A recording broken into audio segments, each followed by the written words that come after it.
Bom dia, mais um dia para agradecermos a Deus, nosso Pai Todo-Poderoso, em nome de Jesus, e continuarmos sermos guiados pelo Espírito Santo. Primeiramente, agradecer a Deus por mais esse dia, por mais essa oportunidade de estarmos aqui para desfrutar de mais um dia, para aprender com a palavra de Deus, aprender com as nossas atitudes, aprender com as atitudes dos nossos irmãos e irmãs. Isso é muito bom, é motivo de muita alegria. Motivo de muita alegria por ter estendido diante de nós esse tempo, e também por saber que estamos cada vez mais próximos de Deus, por estarmos conhecendo a verdade, conhecendo um pouco mais a sua palavra, e também por saber que quanto mais o tempo passa, mais a carne se aproxima do fim, e o que nós precisamos fazer no nosso dia a dia é matar a nossa carne, os desejos carnais, e alimentar o espírito, porque assim que essa carne morrer verdadeiramente, que do pó ela veio, ao pó voltará, nós possamos estar em perfeita harmonia com o nosso Pai Eterno.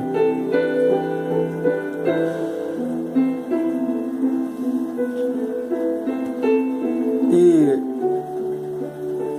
assim como nós necessitamos do alimento, do arroz, do feijão, da carne, dos legumes, todos os dias, de manhã cedo, tomamos café, almoçamos, jantamos e fazemos algumas outras alimentações complementares durante o dia. Assim também devemos começar a tomar essa necessidade da palavra de Deus, de falar do amor de Deus, de absorver do amor de Deus. Nós não podemos viver sem este alimento, sem este pão. Porque o arroz, o feijão, o café, o pão, essas coisas materiais alimentam a carne, enquanto que a palavra de Deus alimenta o nosso espírito. E aí precisamos ver qual nós temos alimentado mais. A carne eu sei que todos os dias nós alimentamos.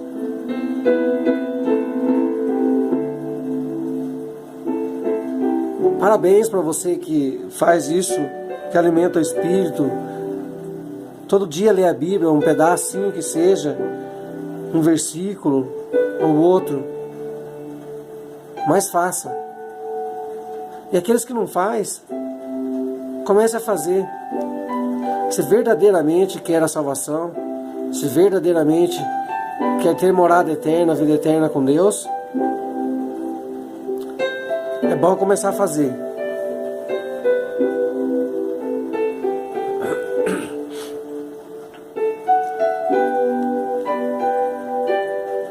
Fazer a leitura, aprender, pedir ao Espírito Santo a revelação, o discernimento, o entendimento, a sabedoria, e começar a colocar em prática. Porque aqui também está escrito que é melhor não saber do que saber e não fazer. Não adianta nós saber o que é certo e o que é errado, se nós não fizermos o que é certo. A não ser que tenhamos um coração que tenha o desejo de fazer o que é errado. Aí você está fazendo o que você quer mesmo. Eu estou fazendo o que eu quero mesmo. Não, mas eu quero estar próximo e cada vez me aproximando mais daquilo que é verdade do Pai Eterno. Porque tudo que nós precisamos saber está aqui na Bíblia.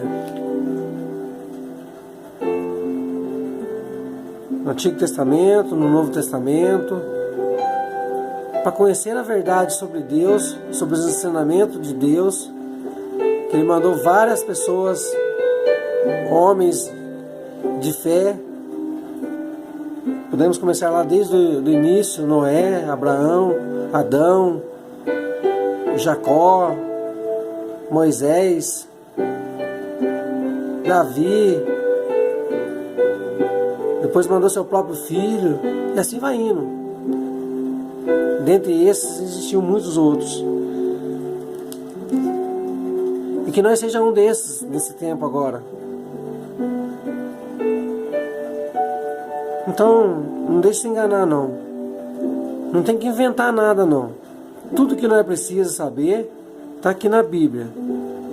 Se alguém vir querer mostrar ou fazer algo diferente, tome bastante cuidado.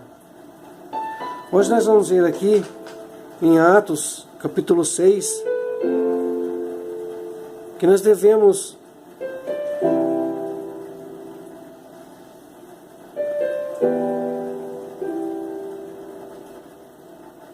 multiplicar, ensinar e multiplicar, e manter firme na fé, porque como você vai ler aqui depois o capítulo todo, que é pequenininho, capítulo 6, com apenas 15 versículos, você vai ver que Estevão, quando começou a pregar, ele sofreu morte, sofreu perseguição.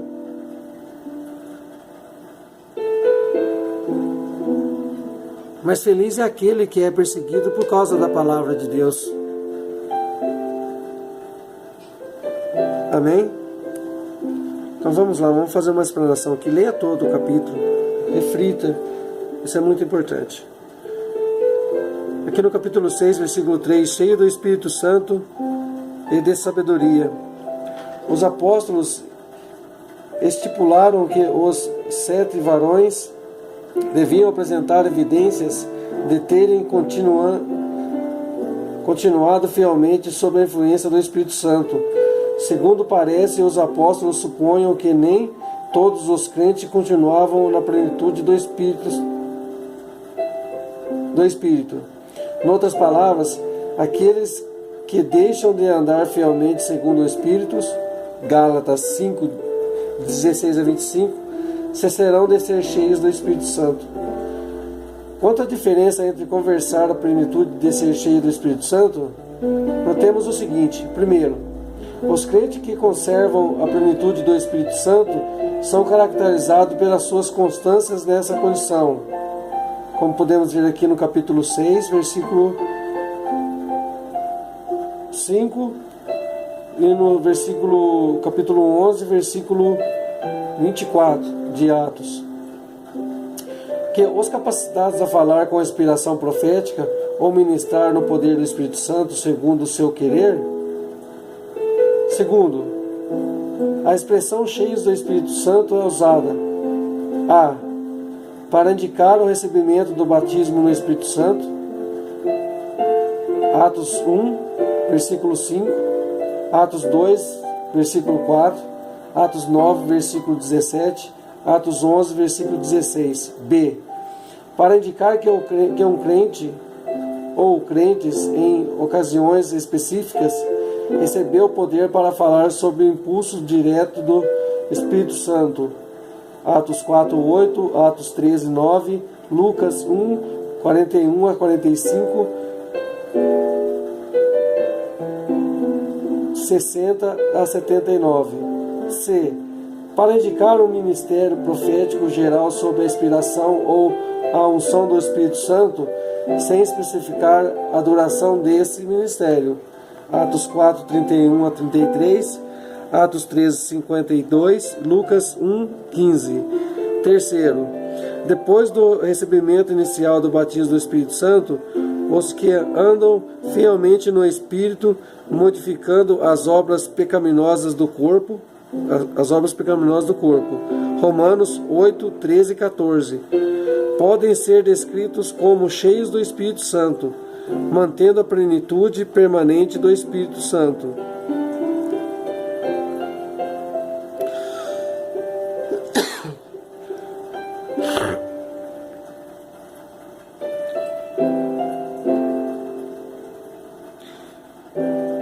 podemos ver aqui no capítulo 6, que os 7 varões, especialmente Estevão, nos versículos 3 e 5, e no 7:55, ou Barnabé, 11:24 de Atos. Além disso, aqueles que continuam na plenitude do Espírito podem receber um novo enchimento do Espírito, visando a um propósito ou tarefa específica, especialmente uma capacitação divina para falar segundo o impulso do Espírito Santo. É muito bom isso, gente. Nós precisamos nos encher do Espírito Santo. Vamos buscar mais, que uma hora Deus vai fluir, as coisas vão fluir. Assim como já vem tendo essa fruição.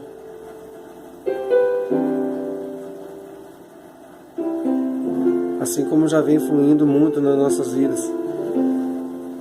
Basta que nós sejamos obedientes e mantemos o templo do Espírito Santo limpo,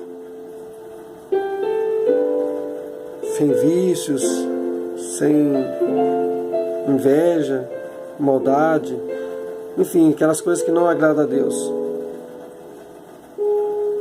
O batismo no Espírito Santo em si não basta para uma liderança cristã eficaz. Os líderes cristãos devem dedicar-se constantemente à oração e à pregação da palavra. O verbo traduzido perseverar, em grego, proskateriano,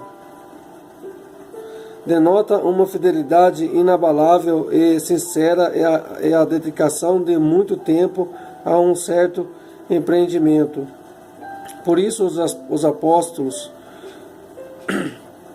tinham a convicção de que a oração e o ministério da palavra eram a ocupação máxima dos dirigentes cristãos.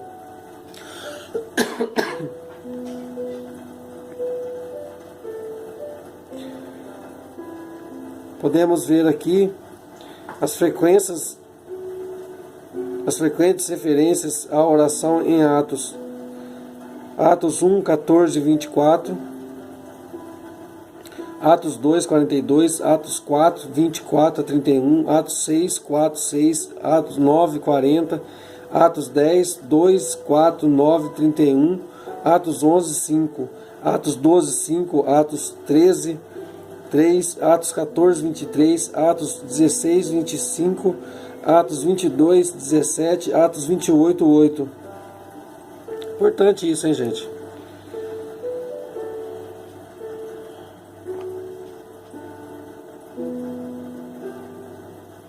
Esse foi no versículo 4, perseveramos na oração. Em capítulo 6, versículo 6, lhes impuseram a mão. No Novo Testamento, a imposição de mãos era usada de 5 maneiras. Primeiro, em relação a milagres de cura, como podemos ver aqui em Atos 28, 8, Mateus 9, 18, Marcos 5, 23 e 6, 5. Segundo, ao abençoar outras pessoas, Mateus 19, 13 e 15. Terceiro, em relação ao batismo no Espírito Santo, Atos 8, 17, 19, Atos 19, 6. Quarto, na comissão para uma obra específica, Atos 6, 6, Atos 13, 3.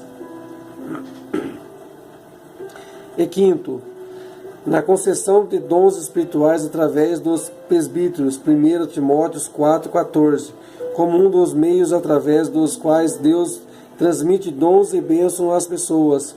A imposição de mãos veio a ser uma doutrina fundamental na igreja primitiva. Hebreus 6, 2. Não pode ser dissociada da oração. Versículo 6.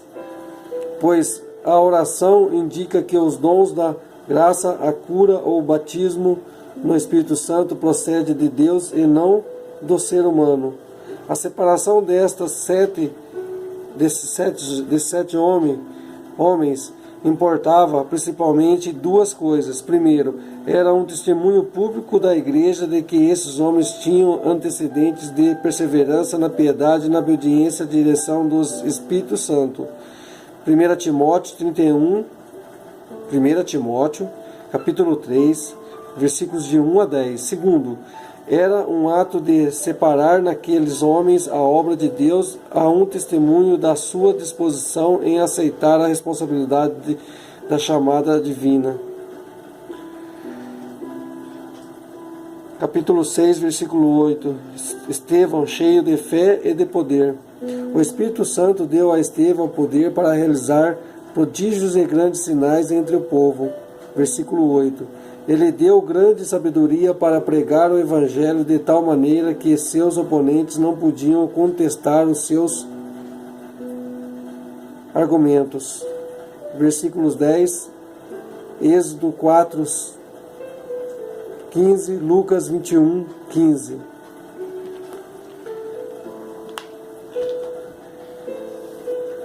Se realmente conseguirmos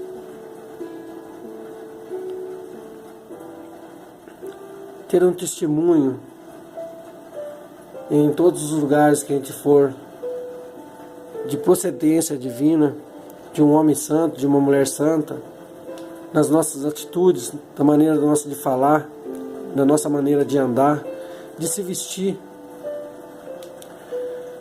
em tudo. Se nós tivermos um testemunho aprovável,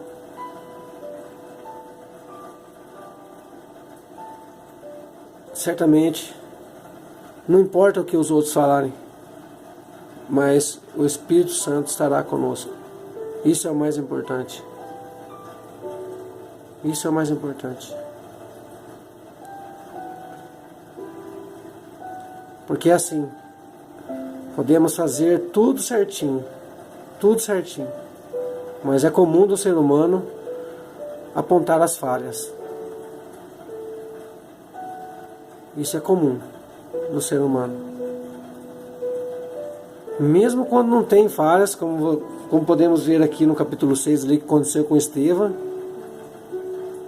mesmo não tendo falha, arrumaram testemunha para ir lá falar contra ele. Mas isso aí não importa. O que importa para nós é estar ligado a Deus, é ser fiel a Deus. E apenas a graça de Deus nos basta. Amém, meus irmãos, minhas irmãs? Forte abraço desse irmão aqui.